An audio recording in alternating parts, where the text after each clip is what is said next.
औज़ुबिल्लाहिमिनश्शैतानिर्रजीम बिस्मिल्लाहिर्रहमानिर्रहीम इक़रा बिस्मि रब्बिकल्लज़ी खलक़ व रब्बि ज़िदनी इल्मा।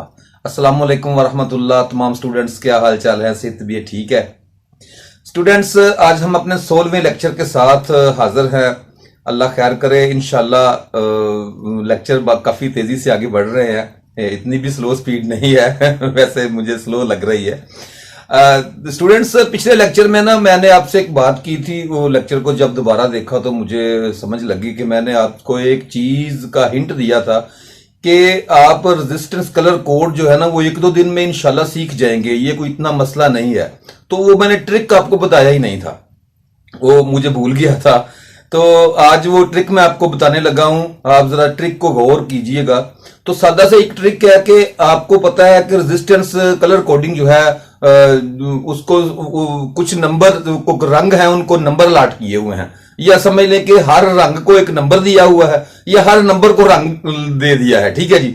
तो आपने एक सादा सा तरीका ये करना है कि अपने ना उनको नंबरों को एक दो नंबर को याद करें, दो तीन नंबर को, मतलब जैसे काला जो है वो 0 है, ब्राउन जो है वो 1 है, सुर्ख जो है वो 2 है, ऑरेंज जो है वो 3 है।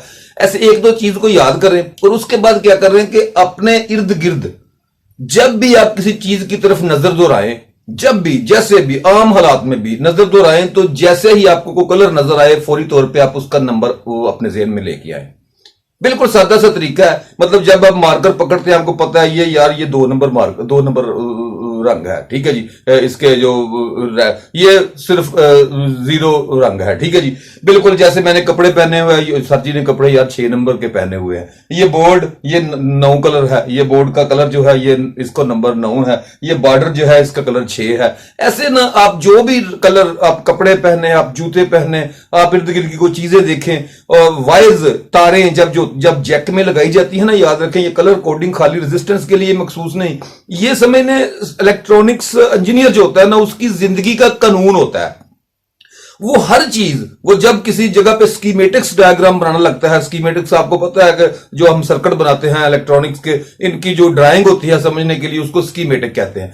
तो स्कीमेटिक्स डायग्राम जब हम बनाते हैं ना, वहां भी हमें जो वायर्स के कलर होते हैं, या जब हम रिवर्स इंजीनियरिंग कर रहे होते हैं किसी मशीन के ऊपर, उसके किसी पैनल्स को दोबारा ट्रांसफर कर रहे होते हैं किसी पेपर के ऊपर, उसकी ड्राइंग बना रहे होते हैं, तो उसमें मुख्तलिफ रंगों की तारें लगी होती हैं। अब तारों को कौन याद रखे कि सुर्ख रंग की तार यहां से होके वहां जाके लगी है, तो आप क्या करें, उस वायर के ऊपर हल्का सा, जैसे ये मैं वायर लगा रहा हूं कि यहां से ये वायर गई यहां गई, तो वायर के ऊपर मैं हल्का सा यहां 2 लिख दूंगा ऐसे ब्रैकेट में, तो मुझे याद रहेगा ये मेरा तरीकेकार है। ठीक है जी, ये कोई आलमी तरीकेकार नहीं है, ये मेरा तरीकेकार है। अब वायर पे नंबर लिख दें, आपको खुद ही पता चल जाएगा कि ये जो सुर्ख रंग की तार है 2 नंबर की तार है, इसका मतलब सुर्ख रंग। कम से कम 10 नंबर 10 रंग तो आपको याद है ना। उसके अलावा कोई रंग हो, फर्ज करे कोई ऐसा कलर हो जो बिल्कुल फर्ज करे ब्लू है, मगर ब्लू अच्छे तरीके से ब्लू नहीं, शेड आपका ज़हन कह रहा है ये ब्लू ब्लू लगता है लेकिन ये ब्लू है नहीं, तो आप उसको ऐसे कर सकते हैं, उसको नंबर लाट कर सकते हैं 6, और उसके साथ एक छोटा सा स्टार बना सकते हैं।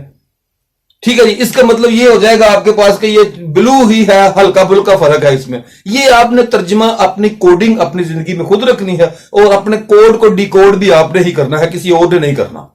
ठीक हो गया, ये तरीकेकार होता है बिल्कुल। और सादा सा तरीकेकार रेजिस्टेंस कलर कोडिंग का मैंने आपको बार बार बताया कि आप सिर्फ चीजों को, जो भी चीजें आपके सामने आए, आपने ये ज़हन में रखना है कि ये मैं आज 6 नंबर का वो प्लायर लेके आया हूं, उसकी मुट्ठियों का कलर 6 नंबर है, मैं ये कर रहा हूं उसका रंग ये है। तो अपने नंबर हर वक्त हर रंग को एक नंबर अपने ज़हन में नंबर रखे। 10 नंबर हैं, 2-3 दिन में आपको ऐसे हिफज हो जाएंगे कि क्या बात है। और अच्छा तरीका, जब आप समझे ना मुझे कल कोडिंग आ गई है, तो उसका अच्छा तरीका यह है कि जब आप रेजिस्टेंस को पकड़े, ऐसे हाथ में पकड़े, तो पकड़ते हुए ही आपको वो आंखें आपकी नंबर को देख, कलर को देख रही हूं, लेकिन ज़हन आपका ये तस्लीम कर रहा हो कि ये वाले नंबर लगे हुए हैं, तो समझ ले आपको कोडिंग आ गई। ठीक है जी। तो आज हम दूसरा लेक्चर शुरू करने वाले हैं। मतलब 16वां लेक्चर जो है वो आपको मैंने बताया था कि हम इंशाल्लाह आगे गुजर रहे हैं आहिस्ता आहिस्ता। अब हम सर्किट्स में अमली कदम भी रखेंगे, और ये सर्किट्स ही हैं, ये सर्किट्स में समझ ले हमने अमली कदम रख दिया है, क्योंकि छोटे छोटे सर्किट्स जो होते हैं ना ये बड़ी अहमियत के हमल होते हैं।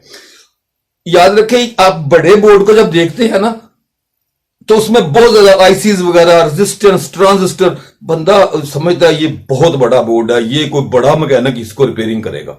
या बड़ा मैकेनिक इसको डिजाइन कर सकता है, आम बंदे के तो बस की नहीं भाई, वो आम बंदा ही कर सकता है, बिल्कुल भी बड़े किसी डिजाइनर की जरूरत नहीं है। क्यों बड़े बड़े डिजाइनर की जरूरत किस किस चीज के लिए है? छोटे छोटे सर्किट डिजाइन करने के लिए। जो छोटे छोटे सर्किट आपने डिजाइन कर लिए तो बड़े सर्किट तो आसानी से डिजाइन कर सकते हैं। इसलिए कि बड़े सर्किट जो होते हैं ना, वो छोटे छोटे सर्किट्स का मजमूआ होते हैं, बिल्कुल छोटे छोटे। इतने छोटे सर्किट्स के आपको मैं जब पहला सर्किट बना के दिखाने लगा हूं ना, बिल्कुल आप हैरान रह जाएंगे, सर जी ने 2 पार्ट्स बनाए हैं और आप कह रहे हैं कि ये सर्किट है। हाँ, ये सर्किट है। ये सर्किट जो 2-2 पार्ट्स का circuit, 1 parts, 2 parts, 3 parts, 5 parts, मुख्तलिफ पुर्जे, तादाद उनकी मुख्तलिफ हो सकती है, लेकिन वो सर्किट छोटे छोटे बनेंगे और फिर वो आपस में जुड़ते जाएंगे, कंबाइन होते जाएंगे। तो छोटे छोटे सर्किट जब कंबाइन हो गए एक बड़ा सर्किट बनेगा तो आप उसको पेचीदा समझेंगे, जबकि वो पेचीदा नहीं होता। सबसे पहले आपने कोशिश ये करनी है, जब भी आप सर्किट्स को देखें, उसकी स्कीमेटिक्स, उसकी डायग्राम बनाएं, रिवर्स इंजीनियरिंग करें या उसकी डायग्राम को हासिल करने की कोशिश करें। समझिए आप उसको कि इसमें कौन कौन से पार्ट्स लगे हुए हैं, इनकी तरतीब क्या है, ये कौन सा सर्किट बन रहा है। ये जो मीटर्स वगैरह होते हैं ना, हमारे पास इंस्ट्रूमेंट्स होते हैं, जैसे ऑसिलोस्कोप हो गया, जैसे मल्टीमीटर जिसमें हम वोल्ट वगैरह चेक करते हैं, हम करंट चेक, कंपेयर मीटर, या रेजिस्टेंस को चेक करने के लिए ओहम मीटर, या फर्ज करें फ्रीक्वेंसी को टेस्ट करने के लिए काउंटर आते हैं, फ्रीक्वेंसी को टेस्ट करने के लिए ऑसिलोस्कोप्स आती है। उसके अलावा और भी काफी ज्यादा मीटर्स होते हैं। ठीक है, ये तमाम मीटर जो होते हैं ना, ये खुद कोई काम नहीं करते। ये बात अपने ज़हन में रख ले। मीटर से कोई भी बंदा, आपको जाहल बंदा मीटर पकड़ के कहे कि मैं यहां लगा के ये देखो, वो भाई 300 वोल्ट आ रहे हैं, तो ये वो गलत कह रहा है। वो खुद भी गलत है, वो कह भी गलत रहा है, मीटर के ऊपर 300 आ भी रहा है, फिर भी वो गलत है। वो गलत क्यों है? वो गलत इसलिए है कि उसको ये नहीं पता कि यहां आने कितने चाहिए थे।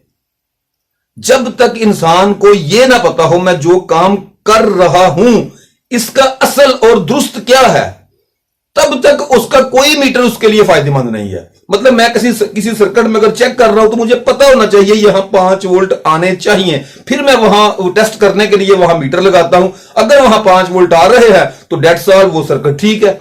अगर वहां 5 वोल्ट नहीं आ रहे, 2 आ रहे हैं, 4 आ रहे हैं, 4.5 आ रहे हैं, 6 आ रहे हैं, 10 आ रहे हैं, तो इसका मतलब है कि मेरा जो पैरामीटर था इसको चेक करने का, ये उससे ऊपर या नीचे है। अब आपने तय करना है कि कितना ऊपर या नीचे हो तो मुझे फर्क नहीं पड़ता, लेकिन अगर उससे ज्यादा ऊपर या नीचे होगा तो आप कहेंगे ये सर्किट खराब है। वो बेशक वोल्टेज दे रहा है, वो उसमें करंट भी गुजर रही है, सब कुछ हो रहा है, लेकिन इसका ये मतलब नहीं वो ठीक है। ठीक वो तब है जब वो आपके काम के मुताबिक ठीक हो। ठीक हो गया जी। तो इसलिए ये जो मीटर्स वगैरह होते हैं ना, ये सिर्फ इनका इस्तेमाल आहिस्ता आहिस्ता आप सीखेंगे, लेकिन इनको इस्तेमाल करना सिर्फ ये इसलिए होता है कि जब आप सर्किट्स को, आप ड्राइंग को समझ रहे होते हैं। अच्छा डिजाइनर, अच्छा इलेक्ट्रॉनिक का इंजीनियर वो होता है जो अपने सर्किट को पेपर पे चलाता है, कागज के ऊपर। जिसकी ड्राइंग पेपर के ऊपर चल गई, समझ ले वो हकीकी जिंदगी में भी चल गई। अगर वो पेपर पे नहीं चल रही तो हकीकी जिंदगी में कभी भी पीसीबी डिजाइन करके पुर्जे लगा वो कभी नहीं चलेगी, हो ही नहीं सकता। आपको समझ नहीं लग रही कि यहां ये एक रेजिस्टेंस को तब्दील करने से क्या हो रहा है, तो इसका मतलब यह है कि आपके लिए आप उस सर्किट से अनाड़ी हैं। वरना तो इंटरनेट पे हजारों सर्किट पड़े हुए हैं, पीसीबी डिजाइन भी पड़े हुए हैं, आप वहां से डाउनलोड करें, 2-3 पुर्जे लगाएं, आप चलाएं और ये कहे कि मेरा ये आप खुद से भी धोखा कर रहेंगे और लोगों से भी झूठ बोलेंगे। ठीक हो गया। हाँ, यहां तक अब ठीक है, आप नेट से डाउनलोड कर रहे हैं और आप उस सर्किट को भरपूर समझ रहे हैं। आपको पता है इसका कैपेसिटर बदलूं तो ये हो जाएगा, इसकी रेजिस्टर बदलूं तो ये हो जाएगा। जो आपने मेहनत करनी थी वो पहले किसी ने करके एक सर्किट बना दिया, तो आपको ये सर्किट की अलग देगा। आप उस डिजाइनर को समझ रहे हैं कि डिजाइनर ने क्या डिजाइन किया है, तो फिर आप उस सर्किट को बनाएं, फिर आप उसमें चेंजिंग्स भी कर सकते हैं। लेकिन अगर आपको ये पता ही नहीं लग रहा तो इसका मतलब है कि आप झूठ बोल रहे हैं, और ऐसे झूठे पाकिस्तान में समझ लें 90% है। ठीक है जी। आप उन झूठों से जरा ना जान छुड़ाएं। सिखाने का मतलब सिर्फ यही है कि आप उन झूठों के मुकाबले में ये पूरे यार इतना झूठी ना हम कर दें कि जो असल इंजीनियर है वो भी दब के रह जाएं। तो स्टूडेंट्स, आज हम शुरू करने लगे हैं जी सर्किट्स जो होते हैं सीरीज सर्किट को। तो सीरीज सर्किट में ना सादा सा तरीकाकार क्या होता है कि कोई भी दो पुर्जे एक से जायद, मतलब एक पुर्जा जो होता है वो तो उसको तो कोई सर्किट नहीं होता, ठीक है जी। तो एक से जायद दो पुर्जे, दो पार्ट, तीन पार्ट, पांच पार्ट, 10 पार्ट, हजारों, एक से जायद जितने भी हों, उनको एक खास तरीकेकार से जोड़ने का मतलब होता है सीरीज सर्किट। सर्किट का नाम बना दिया, रख दिया, ठीक है जी। तो सीरीज सर्किट क्या होता है कि एक पुर्जे की जहां जिस जो भी आला है, जो भी वो चीज है, वो रेजिस्टेंस है, वो कैपेसिटर है, वो हीटर है, वो पखा है, वो लाइट है, वो कोई भी चीज है, ठीक है जी। अब कोई आला, कोई भी आला, याद रखिए रेजिस्टेंस भी एक आला ही होता है, एक पुर्जा ही होता है। और मजमूआ रेजिस्टेंस का एक सर्किट, कंप्लीट सर्किट, वो भी एक आला ही होता है। तो एक आले का दो तारे हमेशा उसमें से दो तारे निकलेंगी सर्किट को मुकम्मल करने के लिए, जिनको आप बैटरी वगैरह से जोड़ेंगे या उनको आप सॉकेट वगैरह में लगाएंगे या जहां भी आप उसको। तो क्या होता है कि सर्किट कंप्लीट तब होता है जब एक तार से बिजली गुजर के जाती है, दूसरी तार से वापस वो बैटरी जो होती है उसकी डिस्चार्जिंग पॉइंट पे आके लगती है। सर्किट को मुकम्मल करेंगे तो सर्किट काम करना शुरू कर देगा। अब कोई भी आला, कोई भी रेजिस्टेंस, कोई भी चीज, उनको खास तरीके से जोड़ना है। तरीका कौन सा है कि एक को हम सप्लाई, एक वायर को हम एक बैटरी के टर्मिनल पे लगाते हैं और उस आले की दूसरी तार को टर्मिनल पे लगाने की बजाय दूसरे आले की पहली तार के साथ अटैच कर देते हैं। फिर दूसरे आले की आखिरी तार को फिर एक आला लेते हैं, उसकी पहली तार से अटैच कर देते हैं। तो ऐसे तमाम आले जितने भी हों, जितने भी वो रजिस्टर हों, जितने भी वो कैपेसिटर हों, आम हालात में हम उन्हें रजिस्टर कहेंगे क्योंकि लोड रजिस्टर वगैरह निशान भी उसका यही आता है कि हम कह सकते हैं कि ये हमारा लोड है। लोड के लिए हम रेजिस्टेंस का ही निशान जो होता है ना वो लिखते हैं। तो निशान जो होते हैं ये भी आप ज़हन में रखने के, हर पुर्जे को ना एक निशान मिला हुआ है जिसको कहते हैं उसका स्कीमेटिक सिंबल, ठीक है। ऐसा सिंबल जो उसके लिए मखसूस है, जैसे रेजिस्टेंस के लिए ये वाला सिंबल मखसूस है, एक ऐसे सीधी लाइन, फिर ऐसे 2-3 बार ऐसे ऐसे, उसके बाद ये लाइन। स्टूडेंट्स आपने ये सिंबल को ऐसे नहीं समझ लेना कि यार ये कुछ भी नहीं सर जी ने किया, बस ऐसे ऐसे किया मैं भी बना लूंगा। नहीं यार, आप नहीं बना सकते, मेरा चैलेंज है, आप नहीं बना सकते। इसलिए नहीं बना सकते कि आप इसको बना लेंगे। मेरे उस्ताद ने एक बात मुझे समझाई थी, वो क्या बात थी? वो कहते थे कि पुत्र हमेशा याद रखना कि काम करना और काम को दुरुस्त तरीके से करना, ये दोनों चीजों में बहुत ज्यादा फर्क है, जमीन आसमान का फर्क है। काम हर बंदा कर लेता है, काम को सही तरीके से, दुरुस्त तरीके से करना किसी को आता है, ठीक है। तो काम को दुरुस्त तरीके से करना सीखें। आप ऐसा सिंबल बना लेंगे, लेकिन मैं आपको इस सिंबल बनाने का एक तरीका बताता हूं, याद रखेंगे। आप मेरे तरीकेकार के मुताबिक चलते जाएंगे, इंशाल्लाह आप खुशनुमा ड्राइंगे अपने हाथ से बना सकेंगे। मुझे कंप्यूटर की जरूरत बहुत कम पेश आती थी, आजकल मैं कंप्यूटर पे काम करता हूं, वरना मैं हाथ से ड्राइंग बनाया करता था। तो इसका तरीकेकार क्या है सिंबल बनाने का, कि जब भी आपने सिंबल कोई भी बनाना है तो उसको इस तरफ से बनाना है जैसे हम अंग्रेजी लिख रहे हैं, ठीक है जी। मतलब अगर हमने इस रुख का बनाना है तो ऊपर से शुरू करें, नीचे से नहीं। ऐसे सिंबल को ऐसे ऐसे करके ये बन गया है, सिंबल बन गया है, लेकिन ये तरीकेकार गलत है। यही सिंबल ऐसे बनेगा, बस अपने ज़हन में रख लें, तो ये तरीकेकार ठीक है। क्यों तरीकेकार ठीक है? इसलिए कि जब आप काम कर रहे होंगे कभी आप ऊपर से नीचे की तरफ आप ये रूल तैयार नहीं करेंगे तो हर बार आपका रजिस्टर जो होता है, जो सिंबल जो होता है, वो अच्छे तरीके से साफ, शफाफ और खूबसूरत नहीं बन पाएगा। इसको बनाने के लिए 3 असूल याद रखने हैं। समझ लें मेरे पास एक लाइन, ख्याली तौर पे एक लाइन लगी हुई है, जैसे हम लफ्ज, एक मेरी लाइन ये लगी हुई है और एक मेरी लाइन ये लगी हुई है ख्याली तौर पे, ठीक है जी। आपने ये 3 लाइन समझनी है, मेरे पास है। आपने सेंटर वाली लाइन से जहां आप शुरू कर रहे हैं, आपने ऐसे शुरू करना है, ऐसे नीचे सीधी लाइन लेके थोड़ी सी आनी है। उसके बाद इसको ऐसे करना है, फिर इसको ऐसे करना है, फिर इसको ऐसे करना है, फिर इसको ऐसे करना है, फिर इसको ऐसे करना है, 3, 4, 5 बार, 6 बार ऐसे करके तो यहां से आप फिर लाइन सीधी कर लेनी है।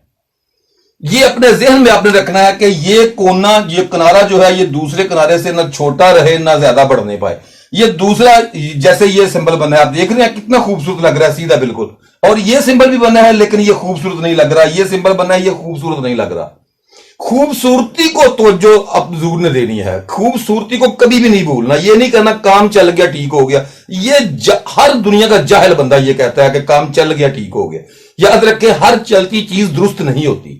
ये बात अपने जहन में बिठा ले। ये मुझे भी एक सबक मिला है और मैं सबक आपको दे रहा हूं कि हर काम करती, वर्क करती हुई चीज वो बेशक काम कर रही हो, लेकिन इसका ये मतलब बिल्कुल नहीं होता कि वो दुरुस्त है। ये अपने जहन में एक कुलिये बिठा लें, ठीक है जी। मतलब मेरी मोटरसाइकिल है, वो चल रही है यार, मैं उस पे शहर से चक्कर लगा के आता हूं, लेकिन इसका यह मतलब ले लूं कि ये मेरी मोटरसाइकिल दुरुस्त है, ये बात गलत है। क्योंकि मोटरसाइकिल का हॉर्न नहीं चलता, मोटरसाइकिल में से आवाज आ रही है, ठीक है जी। उस मोटरसाइकिल की एक जो एक्सीलेटर की वायर है वो फंस रही है, तो इसका मतलब यह हुआ कि मोटरसाइकिल ठीक नहीं है। वो वर्क करने के काबिल है, हमारा गुजारा कर रही है, लेकिन उसके मानी बिल्कुल ये नहीं है कि मोटरसाइकिल ठीक है। ये बात ध्यान में रखें कि कोई भी चीज बन जाए, काम कर रही हो, लेकिन उसका मतलब ये कभी भी नहीं जिंदगी में लेना कि ये दुरुस्त है। दुरुस्त वो होती है जो अपने तमाम जितने भी उसके टेस्टिंग पैरामीटर्स हैं उन तमाम में से पास होती हो। एक पैरामीटर में भी वो पास ना होती हो तो वो दुरुस्त नहीं है, ठीक है। या जरा मजबूती के साथ ये अपने जहन में ऐसे फैसले करने जो है ना वो शुरू करें। तो ये होता है सिंबल, रेजिस्टेंस का सिंबल। याद रखिए, रेजिस्टेंस के सिंबल्स जो होते हैं, एक आमतौर पर स्कीमेटिक्स में एक सिंबल हमारा रेजिस्टेंस का ये वाला चल रहा है, एक हमारा रेजिस्टेंस का सिंबल ये वाला भी आता है। ये दो सिंबल्स जो होते हैं, जो निशान है, वो ये रजिस्टर के निशान हैं, ठीक है जी। अभी जिस पार्ट को हम पढ़ते जाएंगे उसके सिंबल्स पे भी बात करते जाएंगे और समझाते भी जाएंगे ये सिंबल, इसका मतलब क्या है, इस सिंबल का मानी क्या है, ठीक है जी। तो ये सिंबल बन गया। इसके अलावा रेजिस्टेंस में आपको काफी कैटेगरीज हैं, रेजिस्टेंस को आपको काफी कैटेगरी हैं, ठीक है। मतलब कि काफी ज्यादा है रजिस्टर जो होते हैं, उनको तकसीम करें तो काफी मुख्तलिफ किस्म के रजिस्टर बन जाते हैं। मतलब जैसे ये एक आम रजिस्टर है, बिल्कुल सादा निशान है रजिस्टर का, ठीक है। रजिस्टर फैमिली में काफी ज्यादा मेंबर है, तो अब देखिए, जरा गौर करते जाए कैसे कैसे मेंबर्स बन जाते हैं। इसके बाद आती है एक रजिस्टर जिसको कहते हैं हम वेरिएबल रेजिस्टेंस।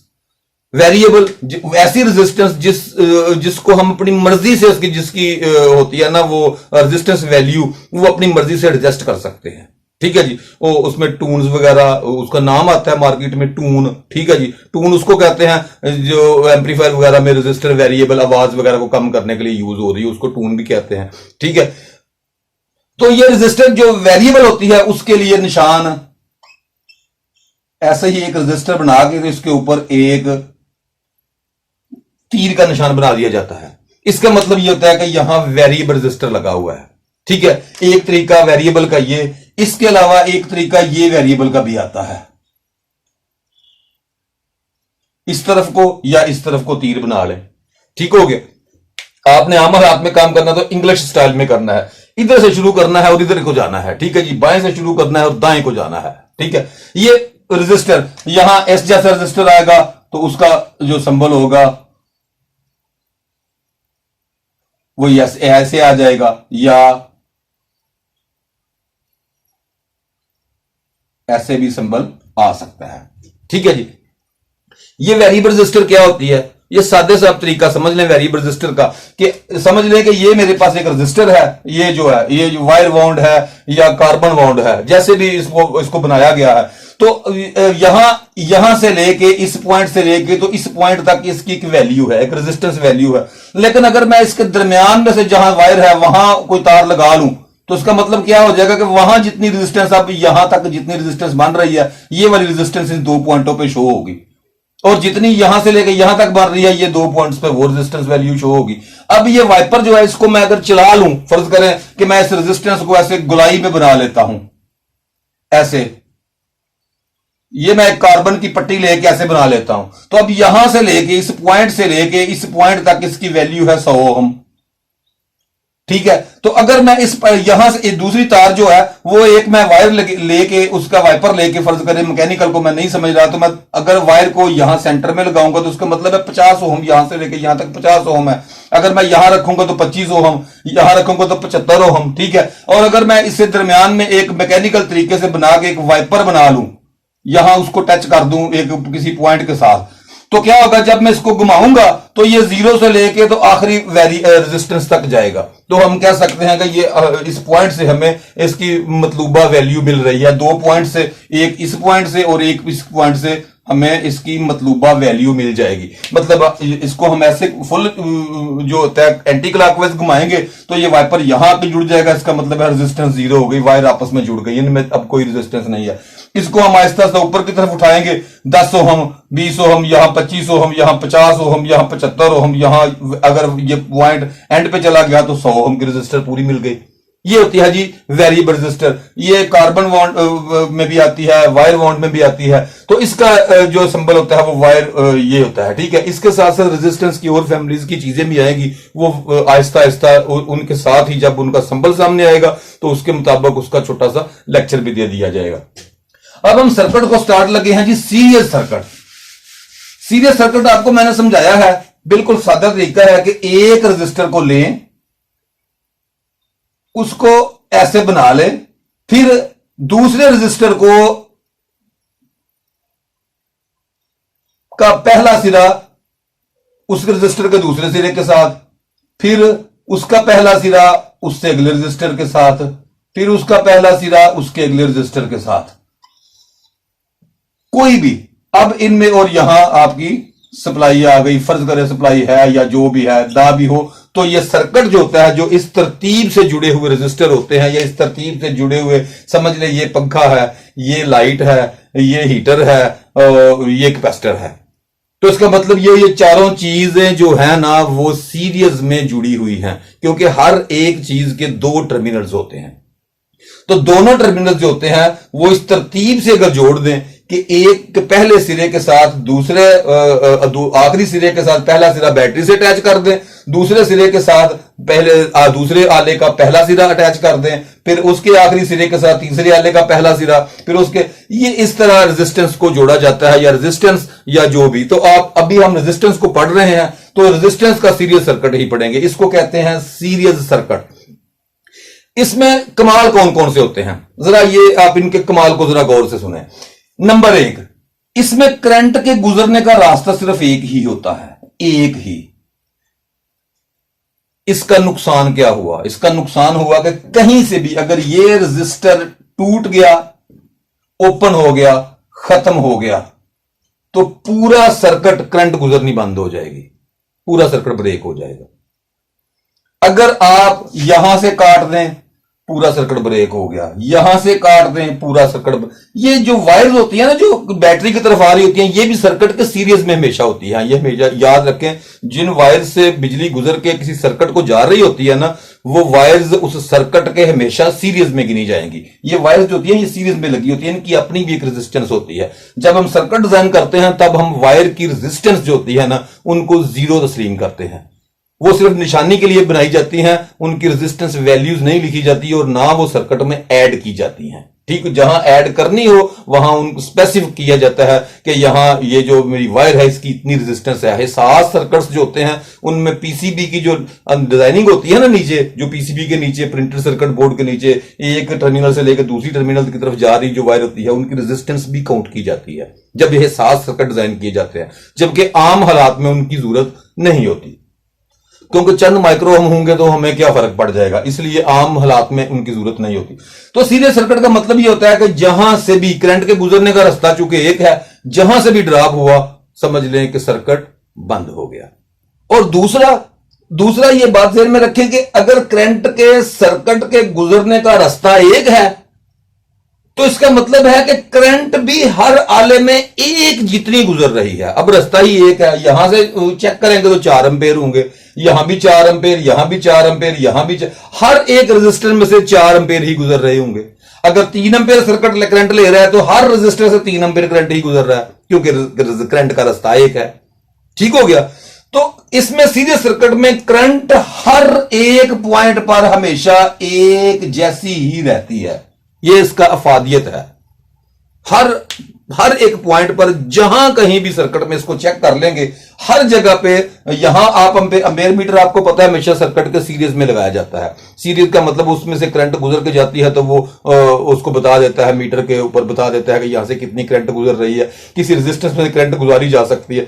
मैं आपको एम्पेयर मीटर बनाने का तरीका बताऊंगा जब आपको समझ लगेगी। एम्पेयर मीटर में से भी हम बिल्कुल ऐसे ही एम्पेयर मीटर है, समझ ले कि ये जो रजिस्टर है ये समझ ले कि इसके ऊपर हमने एक मीटर लगा दिया तो एम्पेयर मीटर हो गया।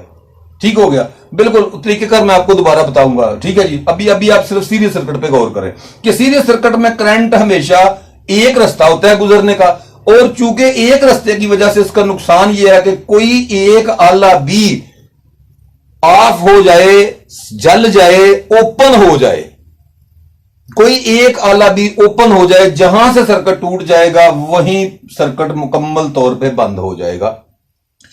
और करंट एक रास्ता है, इसका मतलब है कि हर एक पॉइंट पे उतनी करंट ही गुजर रही है। तीसरी चीज इस सर्किट की तीसरी इफादियत यह है कि यहां हर रजिस्टर जो होता है वो अपनी वैल्यू के हिसाब से अपने ऊपर पोटेंशियल ड्रॉप करता है, अपनी वैल्यू के हिसाब से अपने ऊपर पोटेंशियल ड्रॉप करता है। अब उसका पीडी लेवल जो होता है वो उसकी वैल्यू के हिसाब से होता है। मतलब ये रेजिस्टेंस अगर वैल्यू ज्यादा है तो ये पीडी, इसका पोटेंशियल डिफरेंस जो है यहां 2 पॉइंट पे उसके वोल्टेज जो है वो ज्यादा वोल्टेज समझ ले वो ड्रॉप कर रहा होगा, और इसकी रेजिस्टेंस की वैल्यू थोड़ी है तो यहां पीडी वैल्यू भी थोड़ी, पोटेंशियल डिफरेंस इस रेजिस्टेंस का पोटेंशियल डिफरेंस भी थोड़ा होगा। हर एक सीरीज सर्किट में हर एक आला जो होता है वो अपनी वैल्यू के लिहाज से, अपनी जितनी उसकी वैल्यू होती है, जितनी उसकी रेजिस्टेंस वैल्यू समझ लें, जितनी उसकी रेजिस्टेंस वैल्यू होती है उस वैल्यू के हिसाब से वो अपने ऊपर पोटेंशियल कायम करता है। ठीक हो गया, जबकि करंट हमेशा एक जैसी रहती है। मजमूई रेजिस्टेंस जितने भी ये सीरीज में आलात लगे होंगे इन सब की रेजिस्टेंस को इकट्ठा करेंगे तो मजमूई रेजिस्टेंस बनेगी, और सर्किट की मजमूई रेजिस्टेंस जो होती है वो उसका सादा सा कुलिया होता है कि उस रेजिस्टेंस को हम किसी बैटरी के साथ अटैच करेंगे तो बैटरी के वोल्टेज बटा रेजिस्टेंस करेंगे तो वहां से गुजरने वाली करंट निकल आएगी। ठीक है, अब हम इसका प्रैक्टिकल एक छोटा सा करते हैं।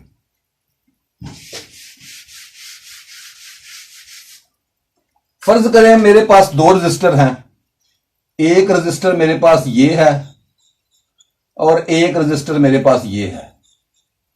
ये रजिस्टर है जी मेरे पास 75 ओहम का, और ये रजिस्टर है मेरे पास जी 150 ओहम का।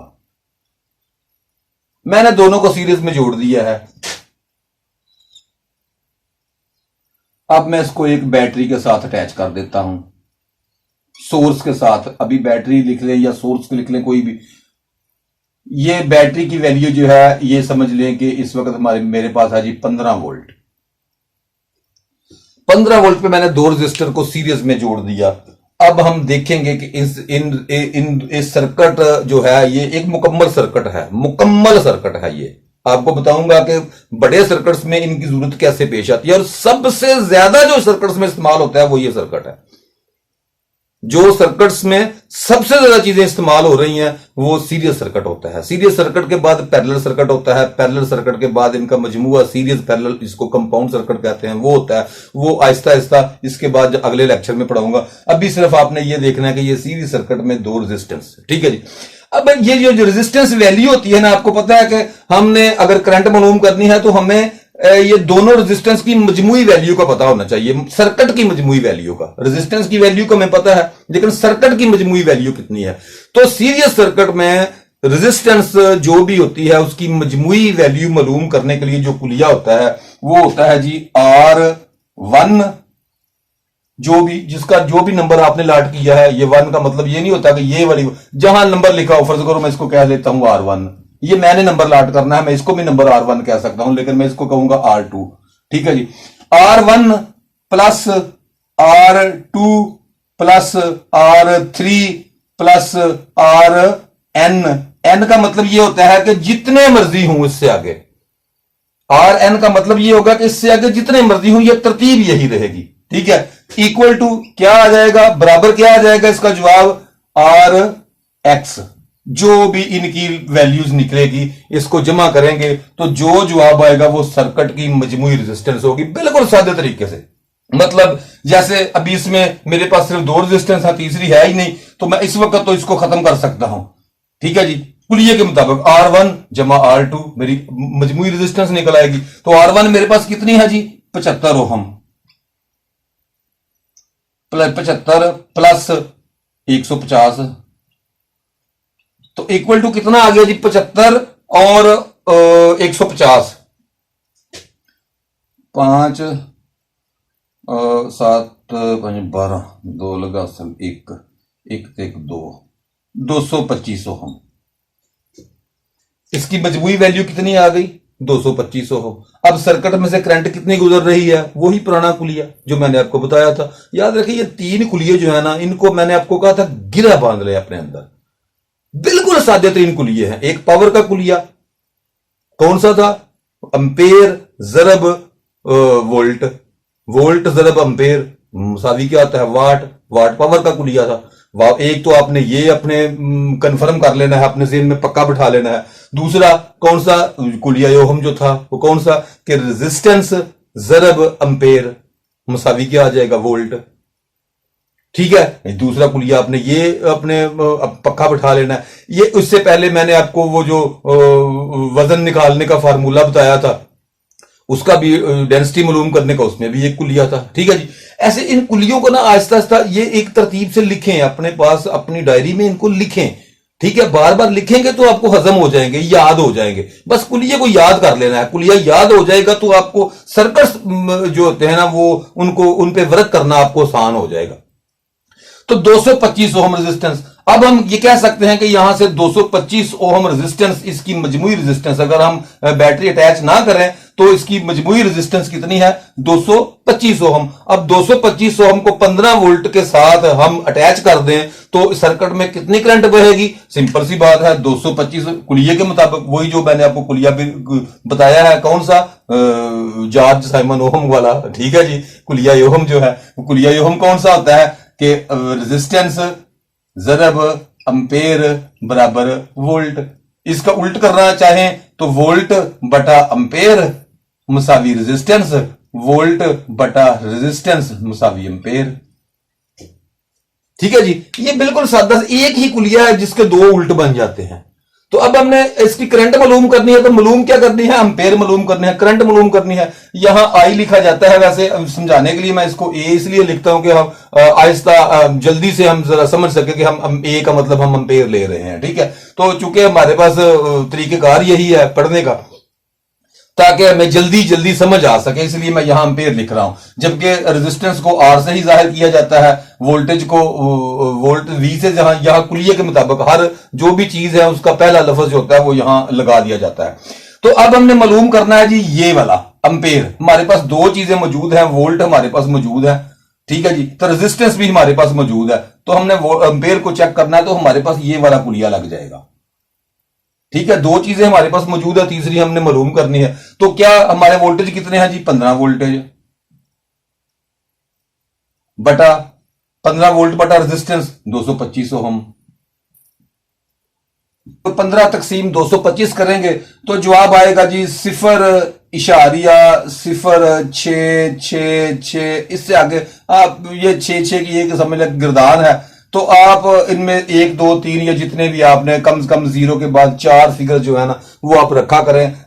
कम से कम ये यहां अगर 0 के बाद 0 आ जाए तो 0 को छोड़ के उससे आगे कम से कम 3 या 4 फिगर को रखा करें। मतलब फर्ज करें अगर मैंने 0 के आगे 0.0 के आगे 3 6 लगाए हैं, ये जितनी बारीकी में आप इसके रेजिस्टेंस को समझ लेके नोट करना चाहें, जो 0 को छोड़ के उससे आगे 3 कम से कम फिगर जरूर रखा करें। ठीक है, तो ये इसकी आगे जी सर्किट की करंट, हम कह सकते हैं कि इस सर्किट में कितनी करंट गुजर रही है, 0.00666, मतलब कि इसको हम कह सकते हैं कि ये मिली एम्पेयर, ये 1 2 3 ये मिली एम्पेयर वाला है। तो हम कह सकते हैं कि 666.6 मिली एम्पेयर, हम इसको कह सकते हैं 66.6 मिली एम्पेयर करंट गुजर रही है सर्किट में। अब सर्किट में जितनी करंट गुजर रही है इसका मतलब यह हो गया कि मजमूई सर्किट हमने पहले रेजिस्टेंस को मालूम करना होता है। तो दूसरा लेक्चर इससे आगे इंशाल्लाह जो अगला लेक्चर आएगा वो मुकम्मल तौर पे सीरीज सर्किट पे होगा। मुख्तलिफ किस्म के सर्किट्स भी बनाएंगे, मैं अपने साथ कैलकुलेटर भी रखूंगा, तो आसानी के लिए मुझे फौरी तौर पे ऐसी कैलकुलेशन करनी नहीं अभी आती, तेजी नहीं है, तो आहिस्ता आहिस्ता कर लेता हूं, तेजी के साथ नहीं कर सकता, तो पढ़ाने के लिए वो कैलकुलेटर साथ होना चाहिए। तो मैं अगले लेक्चर में इंशाल्लाह बेफजले खुदा ताला आपको ये जो सीरीज सर्किट है इसके मुख्तलिफ किस्म के प्रैक्टिकल जो है वो मैं करवाऊंगा। 2 रेजिस्टेंस, 4 रेजिस्टेंस, वोल्टेज ड्रॉप कितने कितने हैं, करंट कितनी गुजर रही है, कैसे मालूम कर सकते हैं कि यहां में कितने वोल्टेज चाहिए, कितनी रजिस्टर लगेगी, ये तमाम चीजें हम इंशाल्लाह, अब सीरीज सर्किट शुरू हो गया, 2-3 लेक्चर कम से कम सीरीज सर्किट पे इंशाल्लाह जरूर आएंगे। अस्सलाम वालेकुम व रहमतुल्लाहि व बरकातहू।